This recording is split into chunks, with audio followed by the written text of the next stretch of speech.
at the detailed image again with Jesse Iwuji. Yeah. And thank you so much. It's like a huge honor for me. So I really appreciate I reached out to Jesse over Instagram and you responded, and he was going to be in Texas. So we decided to get together in Dallas and shoot some video. We got some more cool things coming on YouTube also. So that's very exciting.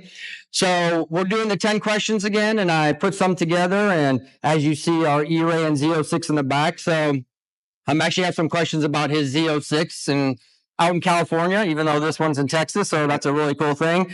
So obviously we're telling everybody about the current cars you own. Yeah. You own the E-Ray and you also own the Z06 back in California. Is there anything else that you have in the lineup? Yeah. So got the C8 E-Ray, C8 Z06. Everyone knows about. I have a C6 Z06 as well. It's my drift car. Okay. I've had that since 2013. It was actually my first Corvette I ever had was a C6 Z06. So that's kind of what brought me into the Corvette family.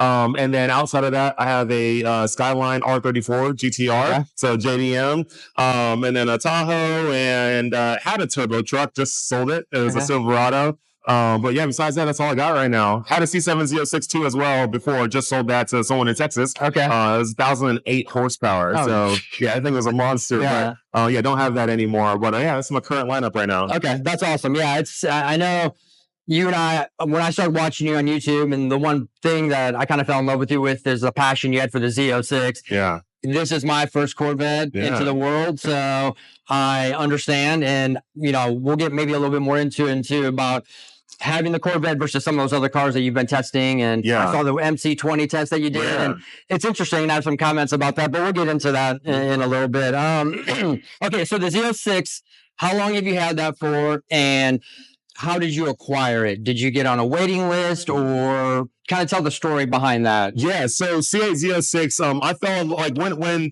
Corvette decided to go with this whole mid-engine platform, I thought it was going to be a great idea. So when the first C8 Stingray came out, I'm like, oh man, this is cool. And I was very interested in trying to see if I could get it. But then I thought to myself, I'm like, why am I going to get a C8 Stingray? Like, I'm a Z06 guy. I've always had Z06s. I had a C6 Z06. I had a C7 Z06. Like, I'm a Z06 guy. Like, why am I going to go, like, somewhat backwards, right? So I was like, you know what? Let me wait till the Z06 comes out for the C8 generation. I know it's going to be a monster.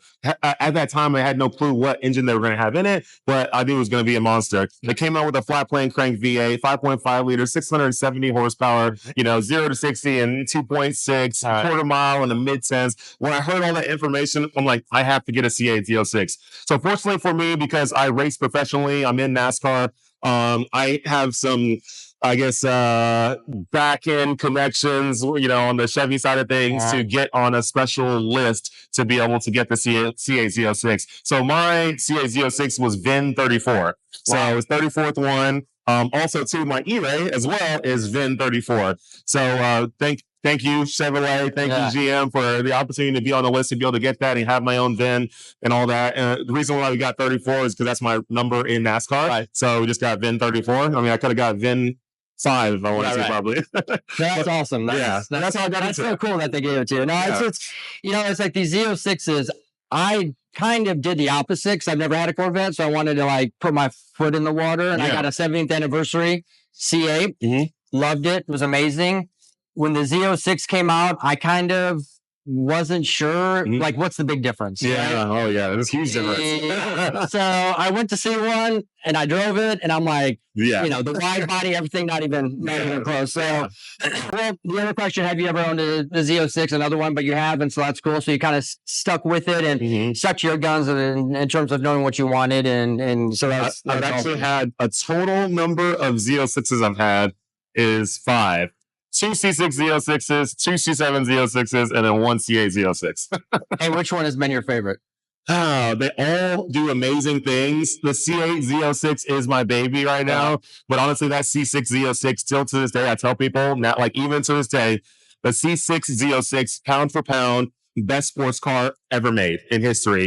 And I can go through a list of things that my list of things I can show people, there is no other car on the planet that can meet all that. Like, or even a lot of that together. So yeah, C6 Z06 to this day is one of the best sports cars ever made. I'll have to go test drive one. Yeah, that's amazing. And it's a speed manual too. That's nice too. So this is kind of an odd question, but I think it's always interesting to ask people who are car enthusiasts: is what's the most expensive car that you've ever owned? The most expensive car I've ever owned is my C8 Z06, I would say. My R34 GTR was pretty pricey too as well. But the C8 Z06 definitely is the most expensive. And this was a little bit cheaper than that. Okay. Still nice. But yeah, the C8 Z06 was the most expensive car. So I haven't had anything else with really more expensive than that. Now, I've driven other more expensive cars. Right. I've tracked more expensive cars. I've tracked Lamborghinis. I've even tracked the Lamborghini race car, the GT3 car. So I've been in GT3 RSs. I've tracked one of those, a GT3. So I've been around other expensive cars. I just never owned them. Okay. Yeah. So mine, I had a Huracan. Okay. And which is a great car. Great car, amazing. Yeah. But still, for the money and for what you get, can't even compare to the Z06. Yeah, it's not even close. You hop in a Z06, you hop in a Huracan. Huracan's nice. It's cool. It's a V10 and it has a Lamborghini name. And then you hop in a C8 Z06 and like, okay, is this Huracan truly $200,000 more than this? You're just not finding it, you know? And I think in a point I was going to make about one of your other videos, the MC20, what's funny is I always feel like I'm defending the Z06 because it's a Corvette. Yeah. Everyone's like, it's just a Corvette. You can't afford other cars. And it's not even about that at all. I could have if I wanted a Huracan, I could have got a Huracan. Right. I could have got, with the cars I have, I could have got 2 Huracans. Right. You know what? And it's so funny because with the MC20, and I love that you did that review, if that car had a Porsche badge on it, you couldn't get one. Yeah. Everyone would want it. Yeah. I'm sorry. And then if, this car, you put a Lamborghini badge on it, it'd be crazy. So it's kind of sad that it's just that much of branding that makes somebody think a car's better than another car. And a lot of people will give their opinion on the Z06. They've never driven it. Yeah, they've never driven it. And it amazes me. People will say, "Oh, Corvette's plastic interiors." Right. These interiors are like, where's the plastic in it? That's why I've been doing the supercar comparison videos, just to have them side by side, and people can literally see there's no interior magic. Even a McLaren's costing $300,000, $400,000, $500,000. You hop in it, there is no there is nothing in here that's like, wow, this is way better than that. Right. There isn't. Now, rewind. 10 years ago, 10 or more years ago, yes, there was a big difference. Yes. Even the C7 generation. C7 generation had a nicer interior than the C6 generation, but still that interior didn't compare to, cars of that, the supercars of that time. Right. Today, I agree. These cars are just on par. I mean, like, I've had Lamborghini owners hop in this car and be like, this is nicer than my Huracan. Right. Like, they felt like that. Right. And the thing is, too, and with driving these cars, sometimes it can cause a little bit of anxiety because you're afraid of other people. Yeah. I feel like if something happened to this, I could repair it reasonably as opposed to a McLaren or Lamborghini. True. True. Yeah. I think it's becoming easier because there's more parts available now. But when I first got my C8 Z06, I was scared because I was like there was no parts. Right. So something happens, that's it. Like you're sitting for a while. Right. Okay. I don't know. I just felt like when I was driving my Huracan, I'm like, oh my gosh, I just want to. You don't want the repair bill. Yeah, right, exactly. Everything repairs $10 grand, $12 grand, $20 grand. Right. So I remember my first impression of the Z06. What was yours? Like when you saw it in person, what was that feeling like? So the first time I saw one in person was at Phoenix, Arizona for the NASCAR championship race weekend. Chevy had brought one out there in their fan area, and they had it, and I got to sit in it and I got to fire it up. And once I saw the car, saw the wide body, saw how beautiful and just how aggressive the car looked and the presence it had, I was like, I have to have one. I think I said it on camera right there. I posted the video on my Instagram. If you scroll back all the way to November 2021, you'll see it. I literally said, I have to have this. Right. Like there is no other question. I have to have this car. And then from there, I set my mind on it that I was going to get it, and then ended up getting it. And funny thing is, just a few days ago, I got a chance I didn't get to sit in it, but I always got to open up the door and look inside of it, a C8 ZR1. Okay. And I'm like kind of saying the same thing now. Like, I think I need a ZR1. Right. And that's one of the questions. I'm like, what about the ZR1? Are you going to try to get one? Yeah. So I'm very interested in it. My only worry is the C8 Zora is also around the corner, right? And they're already testing it at the Nürburgring, which means announcements for that car are going to come out, probably right after the ZR1. I just would hate to get the ZR1 and then it gets overshadowed by the Zora very quick. Right. The nice thing about the Z06 was it had a nice runway from the time it got announced in 2021 or whenever it was, till the time, till basically the next big thing that came out was the E-Ray, which that didn't come out until this year. Right. It got announced last year. So there was like a good 2 solid years where the Z06 was king. Right. I just don't feel the Z01 is going to have enough time to be king before something else overthrows it. Right. To be honest, I was shocked when I heard about that because I was just like, can we just get the Z01 out and just see it? And do you even have an idea how much it's going to cost you? Do we know the Z01, it's not announced yet, but here's my thoughts, and I think it's going to be true. I think bottom end, like bare bones Z01 is going to be in the $160,000 range. Okay. And then I think if you max it out, spec it out to put everything you can possibly put in there, it's most likely going to be in the $240,000 range. Okay. That's my thoughts. It could be a little bit lower than that, could be a little bit higher than that, but I think it's going to be somewhere in that range. Okay. So we'll see. Yeah. And then dealer markup, right? Yeah, then the dealer markup. I never include that because every dealer is different, right? Fortunately for me, the E-Ray and the Z06, I never had to deal with any markups, right? So I always got MSRP. So I haven't had to deal with that. But yes, there could be there probably will be markups. Right. Well, that's why I waited to get my first Z06 because I mean, people were 50, 60 over. I'm like, really? I mean, when I first got mine, I was looking around and people were buying them for 80 over, 100 over almost.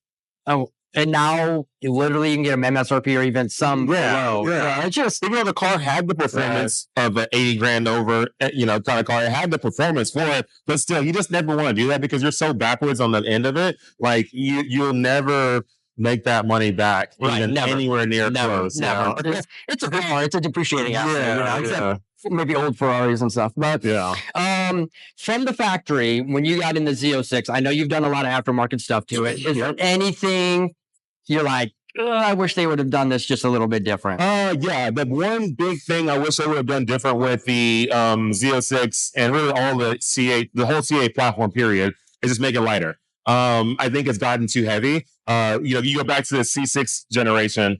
The C6 Z06 was 3,150 pounds. That's light. Yeah, but and I know nowadays it's all these new safety standards and things like that now. But if you look at McLaren, you look at a lot of these other supercars, a lot of them are staying around 3,100 to 3,400 pounds for the most part. And we're sitting here with these cars with driver in it. We're getting close to 4,000 pounds.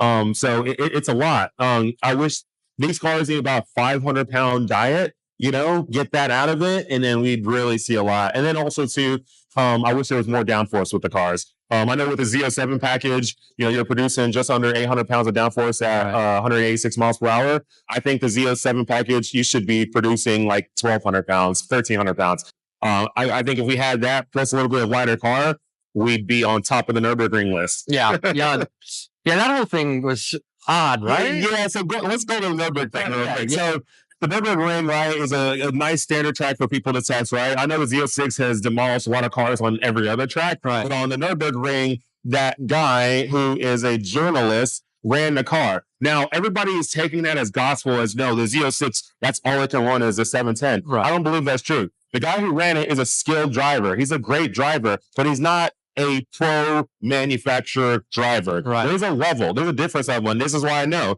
If you look at the time, when he ran a GT3 RS at the Nürburgring, he ran a 6:55.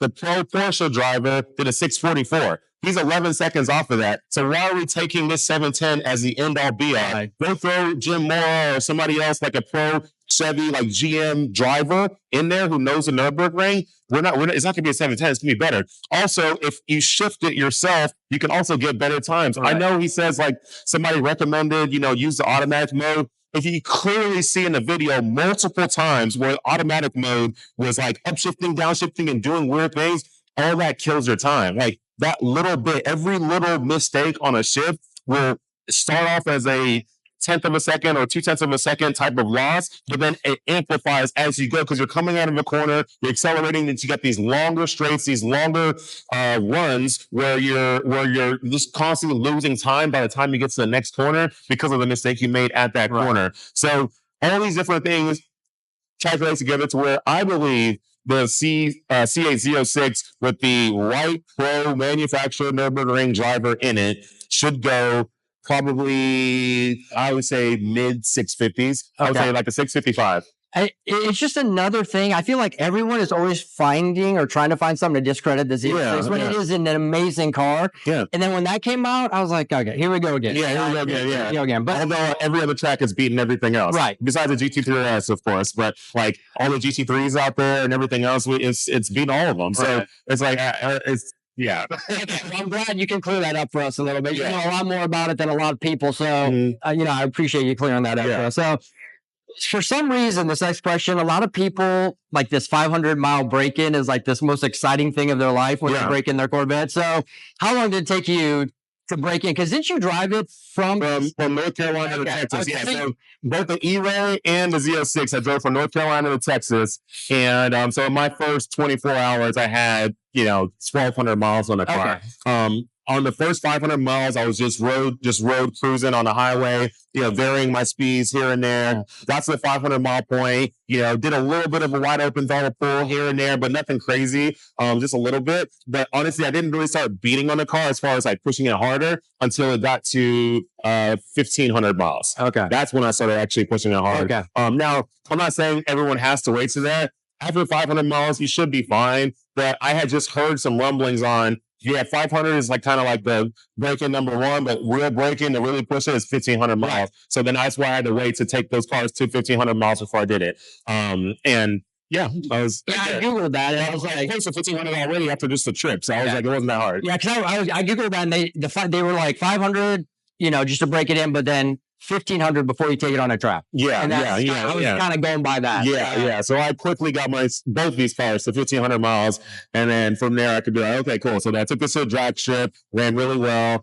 Would love to see what they run now in this cool weather. Yeah. And back to another question I asked you, and if I'm missing something, can you not lock the car without the key fob?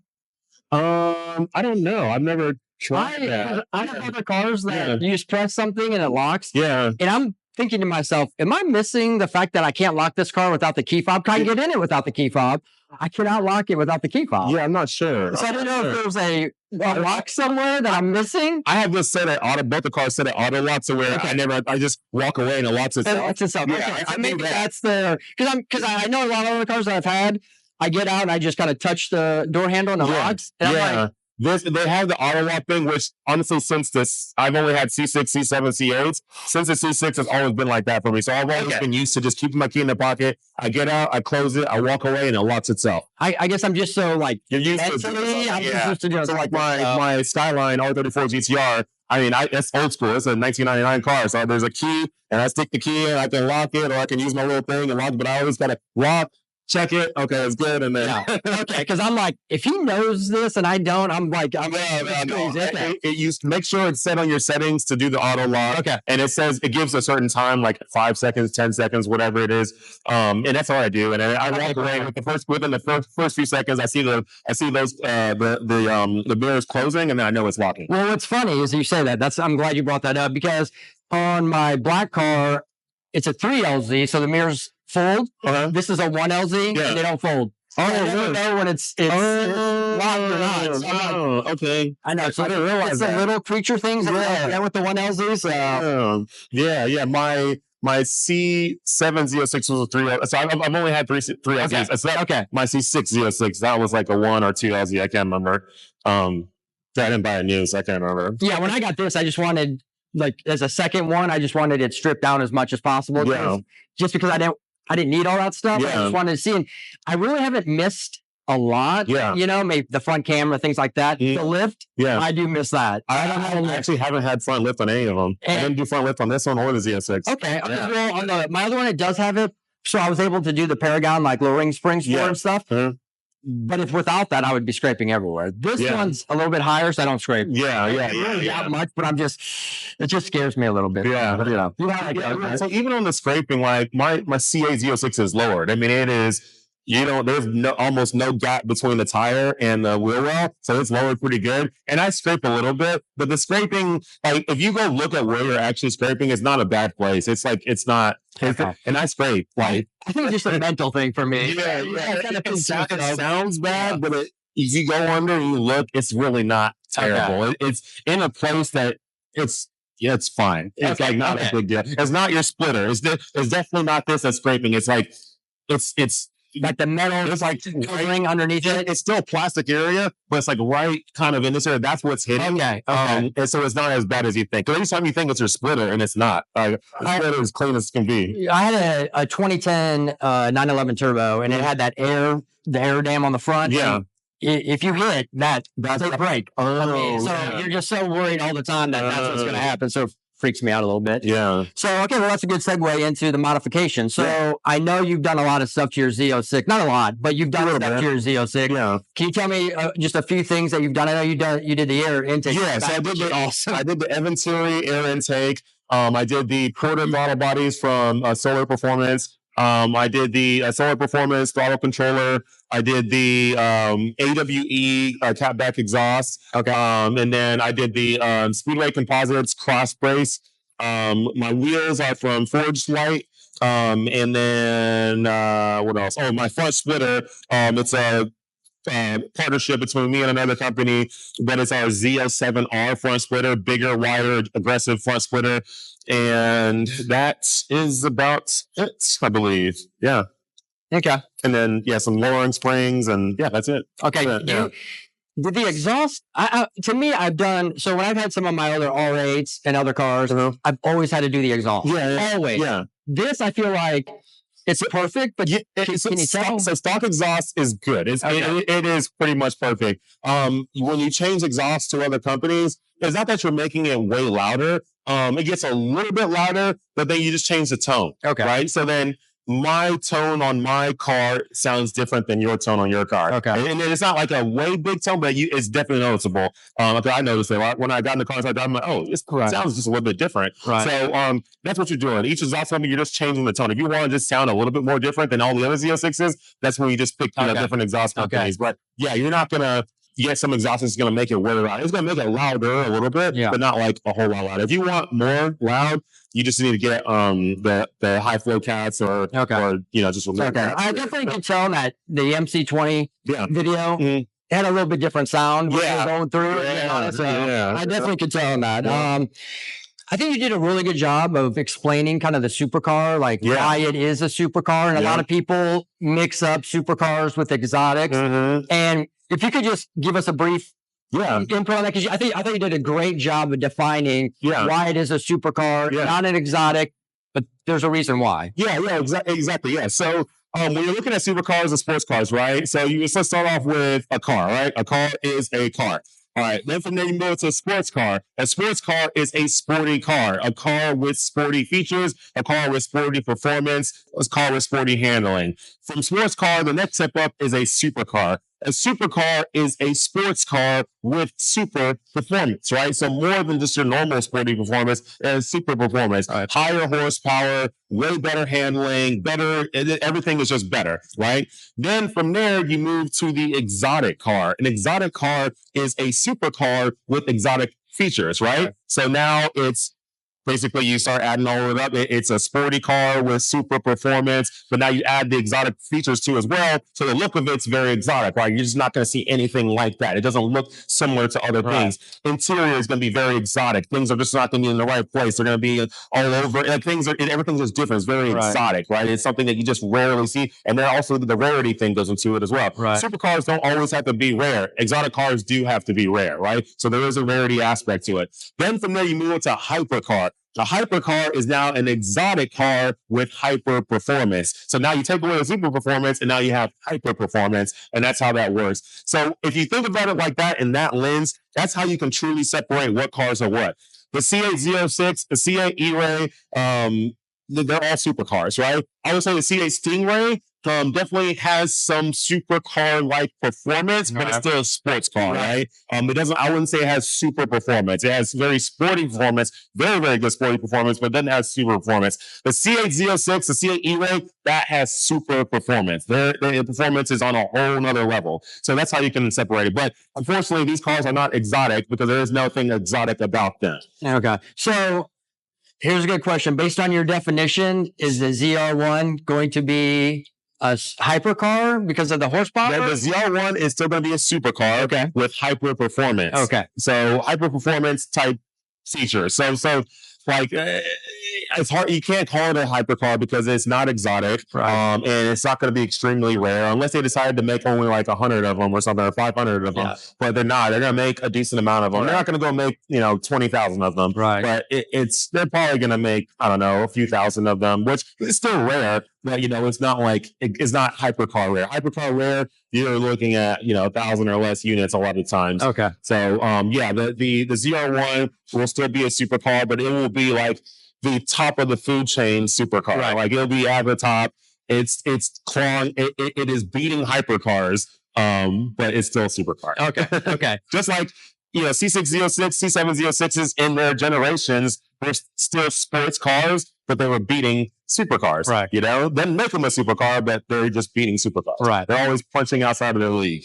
Okay, great. I think that was probably the best definition I've ever heard anybody give. So I appreciate you sharing that with us. So I always end the 10 questions with a detailed image with one question. If you could have any car you wanted, price wasn't a factor.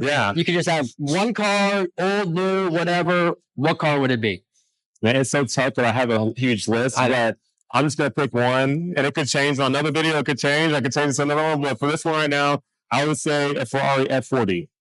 Ferrari F40. For whatever reason, recently over the last year or so, I've really started to fall in love with those cars. I don't know why, and I finally got to see one in person about a year ago, and I saw it running up and down an airstrip. I was like, this is so cool. Like this car, I don't know what it is, but there's something timeless about this car that and at that time is when I started realizing that I really love 90s, early 2000s cars, as far as like good ones, not all of them, but the good ones. There's something about some 90s cars, from the JDM ones to some of the supercars from that day. Ferrari F40, even the Ferrari F50. Ferrari F50, I mean, I'd take either one of those. The Vipers, from back 99 Viper, 2000 Viper. You go back and you look at some of the Bugatti EB110. You go look at just some of those crazy cars from back then. The Jaguar XJ 220 or whatever it is. I mean, all that stuff. They were just beautiful cars, analog. You felt everything. You drove it. You were trying to tame it the whole time. I mean, there's something about that I just absolutely love. Obviously the GTRs, that's why I have one. There's something about it you can't beat. No, I'm the same. Those older cars are starting to I don't know. There's just something about them. I felt like they were such beautiful art pieces. That's the thing. They're very beautiful, beautiful art pieces. Like I've always wanted, I talk about this in another video, but a white Testarossa, just because I'm biased. I just, it's so cool. And, I just think there's something about it. So I don't know. I'm the same way. Countach. I was watching a video of Doug's. Diablo, the Lamborghini Diablo. Even the Murcielago as well. Yeah, they're all just, I don't know. You're right. As they get older, they're more nostalgic to us. I'm like, man, and you don't see them. They're so rare. And so it's just beautiful when you get the opportunity to see one. And I totally agree. So, all right, man. Hey, I really appreciate it. Yeah, for sure. Thank you. Great video. And I'll get this out soon so everyone can see it. But I really appreciate everything. And it was great meeting you in person. So thank you so much.